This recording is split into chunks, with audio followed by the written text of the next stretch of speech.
तो स्टूडेंट, जैसे कि आप जानते हैं कि नीट और जेईई की डेट्स अनाउंस हो ही चुकी हैं और अब उन डेट्स में एग्ज़ाम होगा या नहीं ये तो खैर आखिर फ्यूचर में देखने की बात है। लेकिन इतना ज़रूर है कि जिन बच्चों ने इस साल एग्ज़ाम दिए हैं, आप ईयर 12th में हुए हैं या जिन्होंने ड्रॉप किया है, वो आखिर किस स्ट्रेटजी के तहत तैयारी करें, उसी को लेते हुए आज हम यहाँ पर आगे बढ़ेंगे। यानी जो जो टॉपिक पढ़ते रहेंगे उसमें साथ साथ हम मोस्ट एक्सपेक्टेड MCQs जो इन एग्ज़ाम में आ सकते हैं उनके बारे में भी साथ साथ हम यहाँ पर बात करते रहेंगे कि कौन कौन से मोस्ट एक्सपेक्टेड MCQs। जैसे क्लास 12th में जनरल ऑर्गेनिक केमिस्ट्री चल रहा है और इस वक्त हम एरोमेटिक कैरेक्टर, न्यूक्लियोफाइल, इलेक्ट्रोफाइल और उसके अलावा इंडक्टिव इफेक्ट वगैरह के बारे में जान चुके हैं। अब इन टॉपिक के ऊपर वो क्या क्या इंपॉर्टेंट मल्टीपल चॉइस हैं और उनको कैसे सॉल्व करना है, ये ज़रा यहाँ पर हम सीखते हैं। आप कोशिश कीजिएगा जो जो क्वेश्चन सामने आए उसके जवाब आप साथ साथ बताते जाइएगा। ये पहला क्वेश्चन आता है, which of the following is an electrophile. अब इलेक्ट्रोफाइल आपने पढ़ा है, इलेक्ट्रोफाइल किसे कहा जाता है आपने पढ़ा है कि एक ऐसा सब्सटेंस जो नेगेटिव चार्ज सेंटर पे अटैक करता है। जो नेगेटिव चार्ज सेंटर पे अटैक करता है उसको हम इलेक्ट्रोफाइल कहते हैं। अब इलेक्ट्रोफाइल की कुछ पहचान थी। अब इलेक्ट्रोफाइल की क्या क्या पहचान थी अगर आपको याद हो। पहला हम कहते हैं इलेक्ट्रोफाइल पे पॉजिटिव चार्ज होता है, और फिर हम कहते हैं इलेक्ट्रोफाइल जिसका ऑक्टेट पूरा ना हो, जिस पे पॉजिटिव चार्ज हो, जिसका ऑक्टेट पूरा ना हो, उसे इलेक्ट्रोफाइल कहा जाता है। ये मेन इलेक्ट्रोफाइल की पहचान हम देख सकते हैं। किसी पे भी चार्ज नहीं है, किसी पे भी ऑक्टेट नहीं है। स्टूडेंट जनरली इन्हीं दो पॉइंट्स को ध्यान में रखते हैं और फिर उन्हें लगता है कि भाई ये क्वेश्चन थोड़ा सा एक टिपिकल क्वेश्चन हो गया, मुश्किल क्वेश्चन हो गया। लेकिन वहीं पर इलेक्ट्रोफाइल में एक और ख़ास बात आती है कि ऐसी स्पीसीज जहाँ पर डिफरेंट एलिमेंट के बीच में मल्टीपल बॉन्ड प्रेजेंट होता है, जहाँ डिफरेंट एलिमेंट के बीच में मल्टीपल बॉन्ड प्रेजेंट होता है, वो भी इलेक्ट्रोफाइल होता है। So we can say multiple bond between different atom, इसे हम इलेक्ट्रोफाइल के नाम से पहचानते हैं। अब वाटर का स्ट्रक्चर आप जानते हैं, इसमें मल्टीपल बॉन्ड नहीं होता, अमोनिया में नहीं होता, इसमें नहीं होता। और सल्फर ट्राइऑक्साइड, ये आप अच्छे से जानते हैं कि यहाँ ऑक्सीजन और सल्फर के बीच में मल्टीपल बॉन्ड प्रेजेंट होता है। तो मल्टीपल बॉन्ड प्रेजेंट होने की वजह से हमारा ऑप्शन नंबर डी रहेगा। जनरली जो सिंपल पॉइंट होते हैं उस पर एग्जामिनर ध्यान नहीं देते, उसके बेसिस पे क्वेश्चन आपसे नहीं पूछते। आपको एग्जामिनर के माइंड को हैक करना होगा कि एग्जामिनर अगर इन पेपर्स में कुछ क्वेश्चन दे रहे हैं तो डेफिनेटली वो कुछ नॉर्मल पॉइंट्स जिनको सभी बच्चे जानते हैं उनसे थोड़ा सा हटके ज़रूर होगा। और यहाँ इलेक्ट्रोफाइल का ये पॉइंट था जो इस क्वेश्चन को सॉल्व करता है। ये पहला क्वेश्चन देखो, मैं टॉपिक वाइज यहाँ पर क्वेश्चंस ले रहा हूँ। हमारा दूसरा क्वेश्चन है, which of the following is a nucleophile. इनमें से कौन है जो न्यूक्लियोफाइल की तरह बिहेव करता है। अब ये आपको बताना है।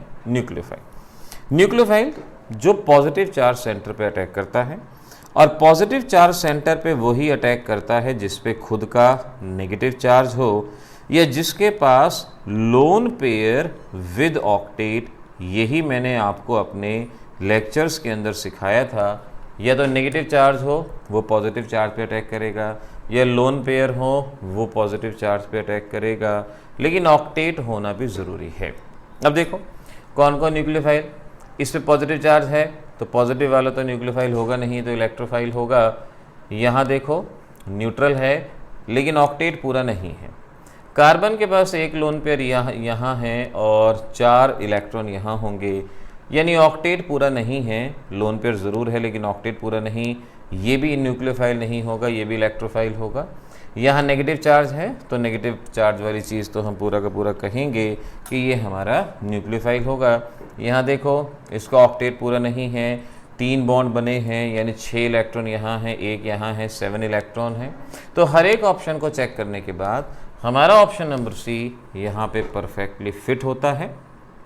न्यूक्लियोफाइल इलेक्ट्रोफाइल का टॉपिक कोई बहुत बड़ा टॉपिक नहीं है, लेकिन इसमें कुछ ही सिलेक्टेड या कुछ ही टाइप के क्वेश्चन हैं जो अगर आ सकते हैं तो इस टॉपिक में उन्हीं में से क्वेश्चन पूछा जा सकता है। अब ज़रा इस अगले क्वेश्चन की तरफ ध्यान दो, which of the following series contain electrophile. अब यहाँ पर सीरीज दी गई हैं और आपसे कहा गया है कि वो सीरीज पहचानो जिसमें सिर्फ और सिर्फ इलेक्ट्रोफाइल है। अब इलेक्ट्रोफाइल की पहचान क्या है, ये मैंने अभी आपको यहाँ पर ऊपर बताई थी। मैं इस पहचान को नीचे लेके आ जाता हूँ जिससे कि आपको आसानी रहेगी। अब इस पहचान के बेसिस पे सिलेक्ट करना है आपको कि वो कौन सी सीरीज़ है जिसमें सिर्फ और सिर्फ इलेक्ट्रोफाइल है, पॉजिटिव चार्ज है, ऑक्टेट नहीं है, multiple bond between different atom, ये केस रहता है।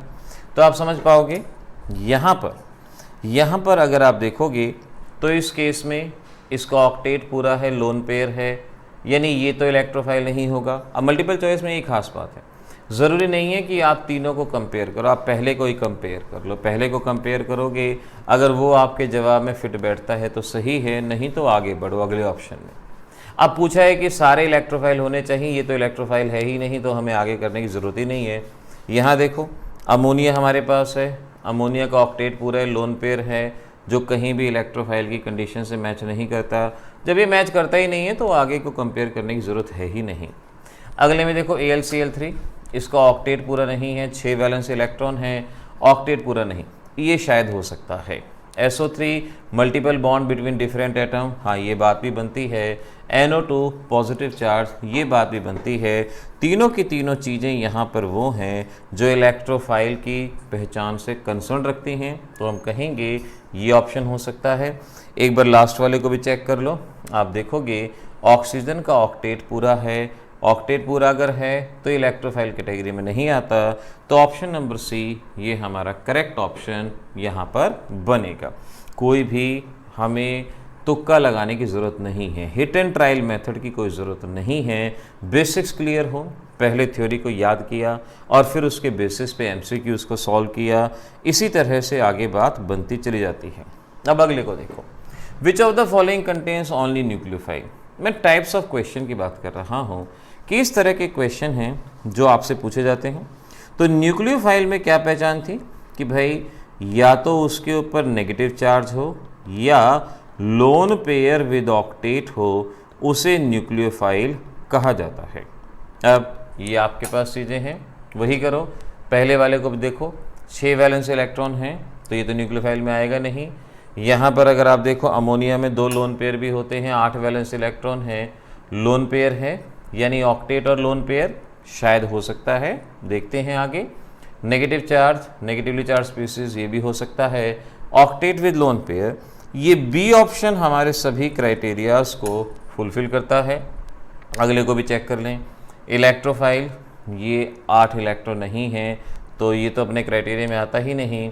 यहाँ लोन पेयर, आगे देखो ये न्यूक्लियोफाइल है, लेकिन इसके पास ऑक्टेट पूरा नहीं है। अगर ऑक्टेट पूरा नहीं है तो उसको इलेक्ट्रॉन चाहिए, वो इलेक्ट्रॉन डोनेट नहीं करेगा, उसको इलेक्ट्रॉन चाहिए। तो अगर हम कंपेयर करेंगे थोड़ा सा ध्यान से, उन 3 घंटों के अंदर हमारे दिमाग पे बहुत स्ट्रेस होता है, और स्ट्रेस होने की वजह से हम एक एक चीज़ को कई बार अच्छे से कंपेयर नहीं कर पाते। तभी कहते हैं मल्टीपल चॉइस की प्रैक्टिस कीजिए, मैक्सिमम प्रैक्टिस कीजिए। जो भी ऑब्जेक्टिव की बुक है, हर रोज़ का एक पैटर्न बना लो कि भाई मुझे हर सब्जेक्ट के 100 MCQs आज से हर रोज़ सॉल्व करने हैं, हर सब्जेक्ट के। कोई भी चैप्टर एट रैंडम उठा लो, केमिस्ट्री का एक उठा लो, 12th का, 11th का, फिजिक्स का उठा लो, और मैथ या बायो जो भी है उसका एक एक चैप्टर उठा लो कि रोज़ के रोज़ 100 MCQs। आज से लेके जब आपका पेपर होगा तब तक के दिन काउंट कर लो और सोच लो आप कितने मल्टीपल चॉइस तैयार कर लेंगे, और बहुत उम्मीद है कि उसमें से काफ़ी सारे मल्टीपल चॉइस आपके एग्ज़ाम में अपीयर हों। तो हमारे इस 4th क्वेश्चन का ऑप्शन नंबर बी ये यहाँ पर करेक्ट बनेगा, ये हमारा जवाब रहेगा। अब चलो अगले क्वेश्चन पे। Now which is more acidic. अब ये क्वेश्चन बहुतों को परेशान करता है, ये इस क्वेश्चन में काफ़ी लोग परेशान होते हैं। एसिडिक कैरेक्टर में जनरली हम कार्बोक्सिलिक एसिड पढ़ते हैं, लेकिन एग्जामिनर ट्विस्ट कर देता है, वो एल्कोहल को यहाँ पर दे देते हैं, एल्कोहल को। ध्यान रखना, ये हाइड्रोजन है, ये ड्यूटेरियम है। आइसोटॉप्स ड्यूटेरियम और वाटर, अगर हम H हटा के ड्यूटेरियम लगा दें तो D2O बनता है। केमिकल प्रॉपर्टी सेम होती है, फिजिकल प्रॉपर्टी डिफरेंट, यानी उनकी रेट ऑफ रिएक्शन में फ़र्क होता है। तो अगर कहीं ड्यूटेरियम भी है, आपको अजीबोगरीब लगता है, तो बेशक से वहाँ पर आप हाइड्रोजन लगा सकते हैं, जिससे आपको समझने में आसानी हो, क्योंकि जहाँ पर केमिकल बिहेवियर की बात है वहाँ पर आइसोटॉप्स का केमिकल बिहेवियर सेम होता है। ऐसे ही ये एक्चुअल में आपका देखा जाना हुआ कंपाउंड है CH3OH, हाइड्रोजन को हटा के यहाँ पर ड्यूटेरियम लगा दिया गया है, बस इतना यहाँ पर फ़र्क है और कोई फ़र्क नहीं है। अब एल्कोहल्स के केस में, एल्कोहल हो या कार्बोक्सिलिक एसिड हो, जनरली ये कहते हैं कि acidic strength is directly proportional to -I and inversely proportional to +I। अगर इंडक्टिव इफेक्ट कंपेयर करें तो directly to -I, inversely to +I। और एल्कोहल में अब जो पॉइंट बता रहा हूँ उस पॉइंट को ध्यान रखना, सभी एल्कोहल वाटर से वीक एसिड होते हैं, सभी एल्कोहल वाटर से वीक एसिड होते हैं except methyl alcohol. Methyl alcohol water से स्ट्रॉन्गर एसिड होता है।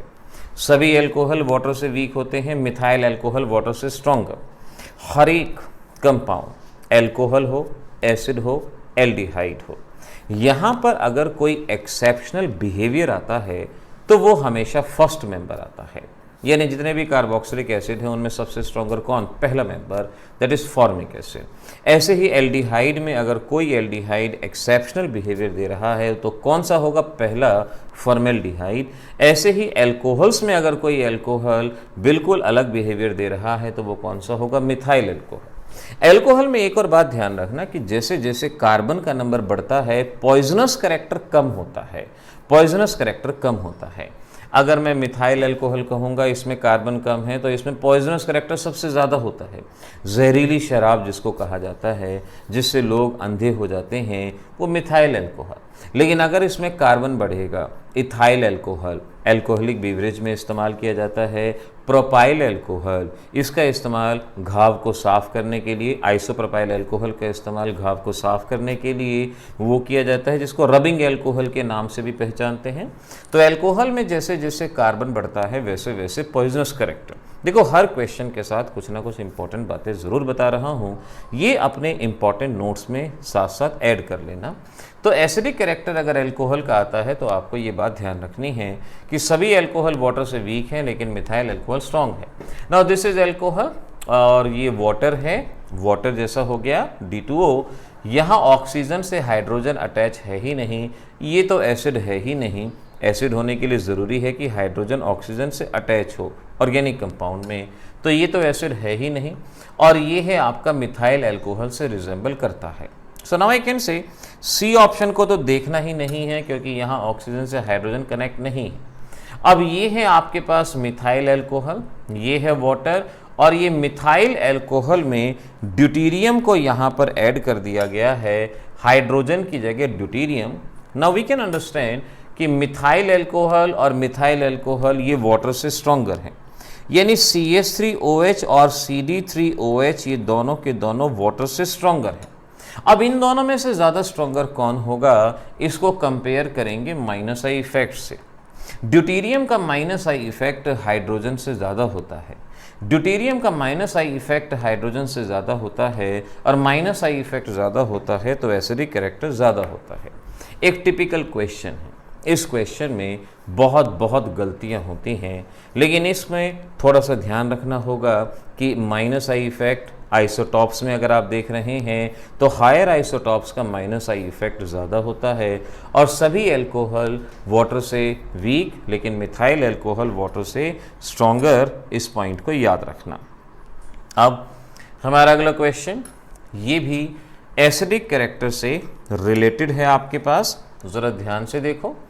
ऑर्थोमिथॉक्सीफिनॉल, ऑर्थोमिथाइल फिनॉल, मेटानाइट्रो। मैं इनके स्ट्रक्चर भी साथ के साथ बना देता हूँ। ये है फिनॉल, यहाँ है मिथाइल, यहाँ है मिथॉक्सी और मेटानाइट्रो। अब आपसे पूछा गया है किसकी हाई pK वैल्यू है। ध्यान से देखना, हाई pKa वैल्यू। मैंने आपको इंडक्टिव इफेक्ट के वीडियोस में खास तौर पे इस बात को बताया था कि एसिडिक स्ट्रेंथ, मैं यहाँ पर याद दिला देता हूँ, acidic strength directly proportional to Ka, inversely proportional to pKa। ये मैंने इंडक्टिव इफेक्ट के वीडियो के अंदर बताया था। अगर आपने नहीं देखा है तो आप प्लेलिस्ट में जाके उस वीडियो को देख सकते हैं। Acidic character directly to Ka and inversely to Pka। अगर पूछा है हाई Pka तो इसका मतलब ये पूछा है कि वीक एसिड कौन होगा, यानी आपको जवाब देना है कि इन तीनों में से वीक एसिड कौन होगा, वीक एसिड कौन होगा। अब कार्बोक्सिलिक एसिड के केस में ऑर्थो इफेक्ट काम करता है, जहां ऑर्थो वाला कंपाउंड बेंजोइक एसिड से स्ट्रांग होता है, लेकिन वो किस में होता है, बेंजोइक एसिड में। ये फिनॉल है, फिनॉल में ऑर्थो इफेक्ट काम नहीं करता।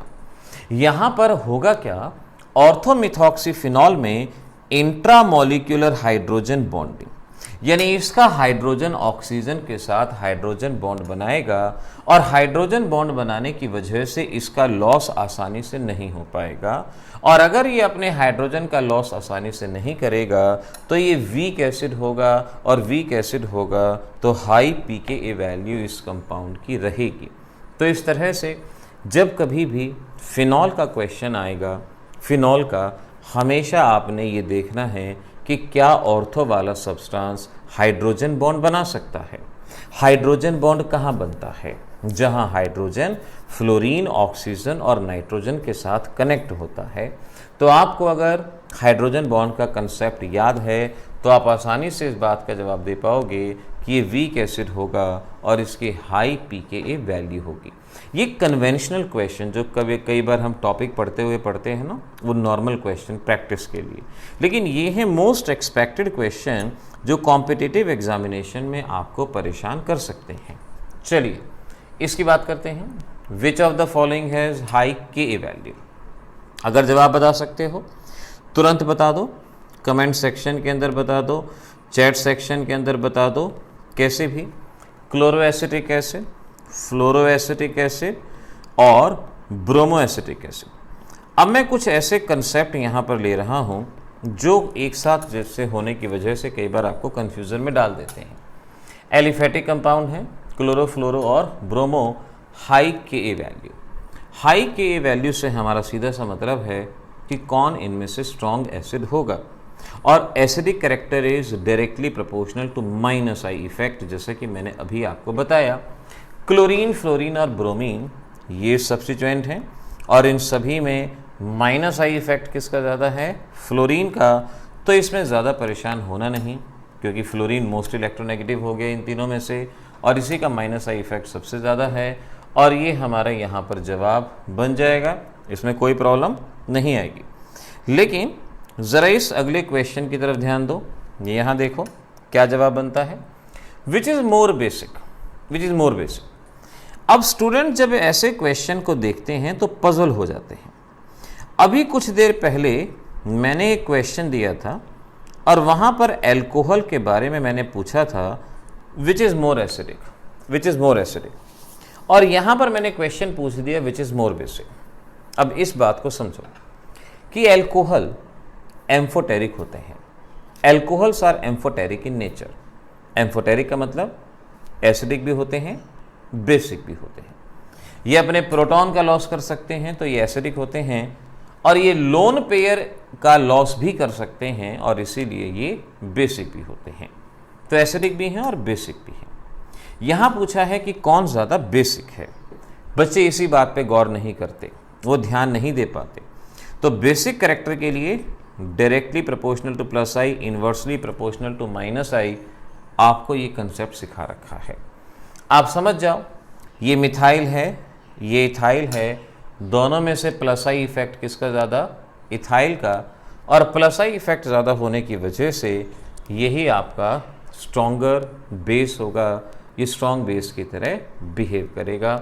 तो इस तरीके से हमारा जवाब होगा ऑप्शन नंबर बी, ये स्ट्रॉन्ग बेस की तरह यहाँ पर बिहेव कर रहा है। तो कोई भी सब्सटेंस ब्रोंस्टेड एसिड है या बेस है, ये डिपेंड करता है कि उसके साथ आपको क्या दिया गया है, उसके बेसिस पे डिपेंड करता है। अगला है which possess high Pkb value.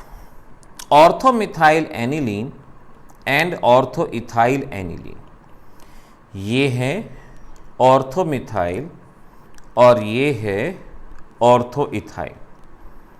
अब एनिलीन के बारे में आपसे यहाँ पर पूछा गया है, आपको इसका जवाब देना है कि कौन हाई पीकेबी। हाई पीकेबी का मतलब क्या हुआ? जैसे अभी मैंने हाई पीकेए कहा था, तो we must understand basic character is directly proportional to Kb and inversely proportional to pKb. So we can say that if high pKb it means the lower basic strength. अगर हम high pKb की बात कर रहे हैं तो इसका मतलब हम ये पूछ रहे हैं वीक बेस कौन सा होगा। अब एनिलीन के केस में ऑर्थो इफेक्ट आता है, और ऑर्थो इफेक्ट में ये कहा जाता है कि जो ऑर्थो पोजीशन पे होता है वो वीक बेस होता है एज कंपेयर टू एनिलीन। अगर ऑर्थो पोजीशन पे कोई सब्स्टिट्यूएंट है तो वो वीक बेस होता है, क्योंकि प्रोटॉन इसके पास आना चाहता है लेकिन ऑर्थो वाला ग्रुप वाइब्रेट करता है और प्रोटॉन को आने नहीं देता और बेसिक कैरेक्टर को रिड्यूस करता है। लेकिन इस क्वेश्चन में तो गड़बड़ ये आ गई कि यहाँ भी ऑर्थो पे है और यहाँ भी ऑर्थो पे, दोनों ही जगह ऑर्थो पे। तो इन दोनों में से वीक बेस कौन सा होगा? तो आप समझ सकते हो कि ऑर्थो इफेक्ट का कारण मैंने क्या बताया? रिपल्शन। कि ऑर्थो पे जो ग्रुप होता है आने वाले ग्रुप को रोकता है। ये बड़ा ग्रुप है, वो छोटा ग्रुप है। इथाइल ग्रुप बड़ा है तो ये आने वाले ग्रुप को ज़्यादा दूर तक रिपेल करेगा, उसे बिल्कुल भी पास नहीं आने देगा, और बिल्कुल भी पास नहीं आने देगा तो वीक बेस होगा as compare to first. So we can say the second one is weak base as compared to first, और अगर ये weak base है तो इसकी pKe वैल्यू pKb वैल्यू ज़्यादा रहेगी। सो ऑर्थो इथाइल एनिलीन एक weak base होगा as compared to ortho methyl aniline, समझना होगा। इस तरह से हमारा ये क्वेश्चन यहाँ पर बना। अब ये देखो, this is again one of the classical question, one of the important question. Normally यहाँ पर भी बच्चों से गलती होती है। High dipole moment is of paradichloro paraxylene paramethyl nitrobenzene. मैं आपको एक चीज बता दूं कि डायपोल मोमेंट का जब टॉपिक हमने इंडक्टिव इफेक्ट में पढ़ा था तो हमने उसके डिटेल के बारे में बताया था। फिर भी एक चीज को अलग से समझ लो, जरा एक चीज को समझ लो। इफ बोथ ग्रुप, अगर दोनों ही ग्रुप प्लस आर या माइनस आर हैं, दोनों ही ग्रुप, जैसे पैराडाइक्लोरोबेंजीन दो क्लोरीन अटैच है, अगर दोनों ही ग्रुप प्लस आर या माइनस आर हैं तो ऑर्थो का डायपोल मोमेंट ज्यादा होता है, फिर मेटा का और फिर पैरा का, अगर दोनों ही प्लस आर और माइनस आर है। लेकिन if one is plus R and other is minus R, अगर एक प्लस आर है और दूसरा माइनस आर है, दो ग्रुप हैं, एक प्लस आर एक माइनस आर, तो para is greater than Meta is greater than ortho, ये बदल जाता है। जनरली आप बच्चे सिर्फ फर्स्ट पॉइंट को ही ध्यान में रखते हैं, सेकंड पॉइंट को ध्यान में नहीं रखते। इसको अब अलग से नोट कर लेना। पैराडाइक्लोरोबेंजीन आपके पास ये है, ये पैराडाइक्लोरोबेंजीन, क्लोरीन का प्लस आर, क्लोरीन का प्लस आर, दोनों का ही प्लस आर इफेक्ट है। दोनों का प्लस आर इफेक्ट होगा तो पैरा वाला वीक होता है। पैराजाइलिन, जाइलिन का मतलब होता है मिथाइल ग्रुप का होना, यहाँ पैरा पोजीशन पे मिथाइल ग्रुप है, इसका भी प्लस आर, इसका भी प्लस आर, दोनों का प्लस आर इफेक्ट है। अगर दोनों का एक जैसा इफेक्ट है तो पैरा वाला वीक होता है।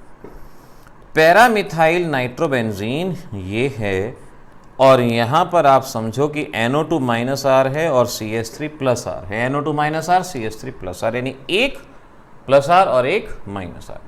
और अगर एक प्लस आर और एक माइनस आर होगा तो पैरा वाला हमेशा स्ट्रॉन्गर होगा। So we can say the option number C is the correct one. It will possess higher dipole moment due to different nature of group attach. एक electron withdrawing है तो एक electron releasing है, इस वजह से इसका डायपोल मोमेंट यहाँ पर ज़्यादा होगा, हायर होगा।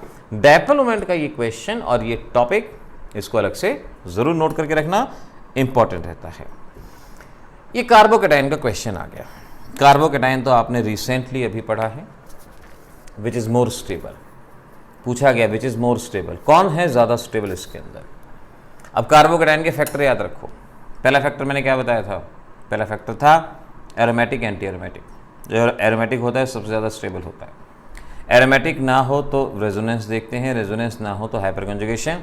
पहले एरोमेटिक देख लो, क्योंकि जहाँ भी साइक्लिक होगा तो एरोमेटिक देख लो। आप देखोगे कॉन्जुगेशन है, प्लेनर है, और यहाँ पर देख रहे हैं 6 वैलेंस इलेक्ट्रॉन हैं, ये एरोमेटिक है। लेकिन यहाँ पर 4 वैलेंस इलेक्ट्रॉन हैं, ये एंटी एरोमेटिक है, और अगले वाला ना ही एरोमेटिक ना ही एंटी एरोमेटिक। जो एरोमेटिक होता है वो most stable, option number A. तो अगर आपसे पूछते which is most stable, so आपका आंसर होता ऑप्शन ए। अगर पूछते विच इज लीस्ट स्टेबल, तो anti aromatic is always least stable, so we can say अगर लीस्ट स्टेबल होता तो ऑप्शन नंबर बी हमारा यहाँ पे जवाब बनता। इस तरह से ये कार्बोकेटाइन का one of the famous question. Again which is more acidic, इससे अगला क्वेश्चन हमारे लिए इंपॉर्टेंट है। फ्लोरोबेंजोइक एसिड, मेटाक्लोरो, मेटाब्रोमो, ये नॉर्मल क्वेश्चन है।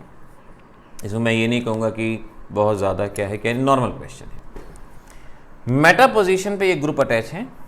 एक बात ध्यान रखना, किसी भी कंपाउंड में 2 तरह के इफेक्ट काम करते हैं, एक इंडक्टिव और एक रेजोनेंस इफेक्ट। इंडक्टिव इफेक्ट तो सभी पोजीशन पे कार्य करता है और डिस्टेंस के साथ डिक्रीज होता है। इंडक्टिव इफेक्ट सभी पोजीशन पे होता है लेकिन डिस्टेंस के साथ डिक्रीज होता है। रेजोनेटिंग इफेक्ट सिर्फ और सिर्फ ऑर्थो और पैरा पोजीशन पे होता है।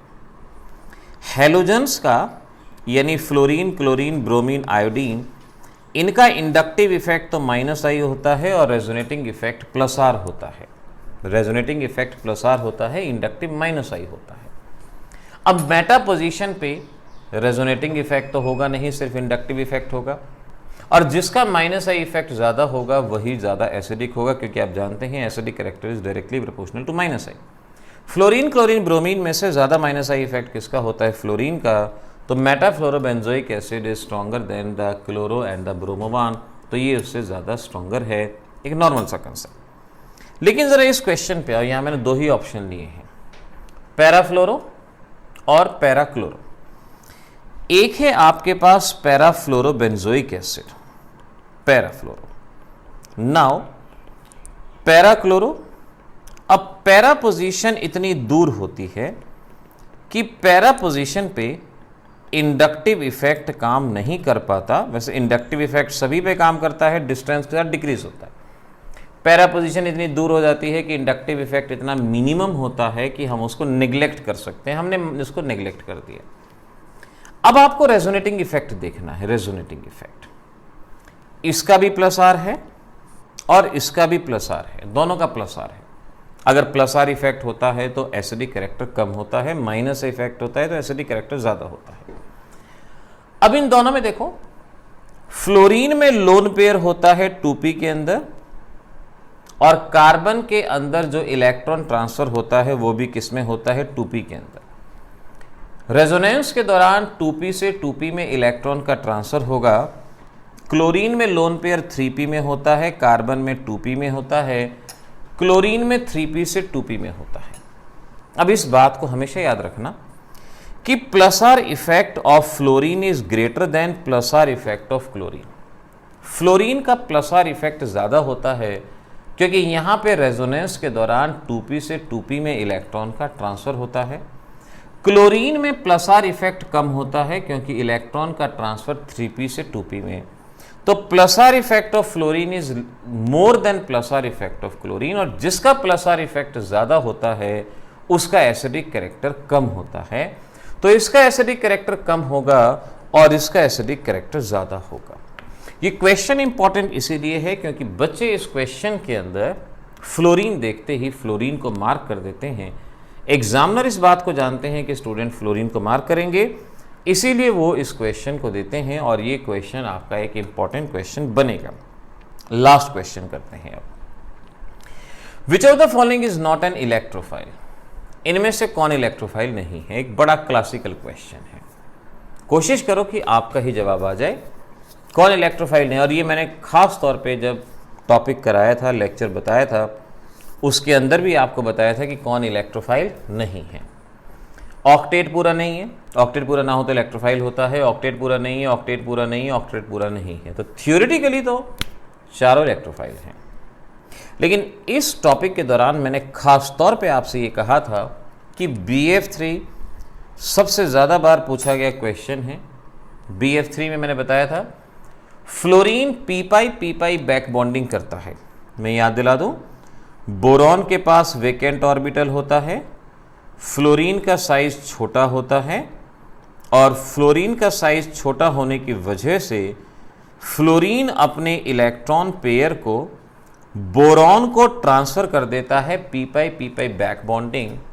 इसीलिए बोरॉन बाहर से इलेक्ट्रॉन गेन नहीं करता और इस वजह से ये इलेक्ट्रोफाइल नहीं होता, ये वेरी वीक इलेक्ट्रोफाइल, या इसको इलेक्ट्रोफाइल नहीं मानते। तो ये BF3 का केस ये आना चाहिए था। चलो एक लास्ट क्वेश्चन आप कर दो, जल्दी से बता दो इन कार्बेनाइन में से कौन सा ज़्यादा स्टेबल है। कार्बेनाइन में से मैं बस टॉपिक बता देता हूँ, और टॉपिक क्या था, एरोमेटिसिटी जिसमें होती है वो सबसे ज़्यादा स्टेबल, एंटी एरोमेटिक लीस्ट, फिर रेजोनेंस, फिर इंडक्टिव फैक्टर। अब अपने उन फैक्टर को अपना देख लो, अगर कहीं कोई एरोमेटिक है तो ज़्यादा स्टेबल होगा। एरोमेटिक के अंदर आप देख सकते हो यहाँ पर 8 वैलेंस इलेक्ट्रॉन है, यहाँ पर 6 इलेक्ट्रॉन है, पाई इलेक्ट्रॉन, यहाँ 8 पाई इलेक्ट्रॉन या 6 पाई इलेक्ट्रॉन। और एरोमेटिक के लिए कितने पाई इलेक्ट्रॉन होने चाहिए, 6। तो 6 पाई इलेक्ट्रॉन की वजह से ये आपका एरोमेटिक है, और अगर ये एरोमेटिक है तो ये सबसे ज़्यादा स्टेबल, ऑप्शन नंबर 1 करेक्ट होगा। तो इस तरह से बच्चों जैसे जैसे हम चैप्टर में टॉपिक्स पढ़ते जाएंगे वैसे वैसे प्रीवियस ईयर के MCQs और जो मोस्ट एक्सपेक्टेड MCQs हैं नीट और जेईई के लिए उनको भी साथ साथ करेंगे। इन क्वेश्चंस की प्रैक्टिस करते रहें, टॉपिक को अच्छे से पढ़ते रहें। मिलेंगे अगली क्लास में। All the best.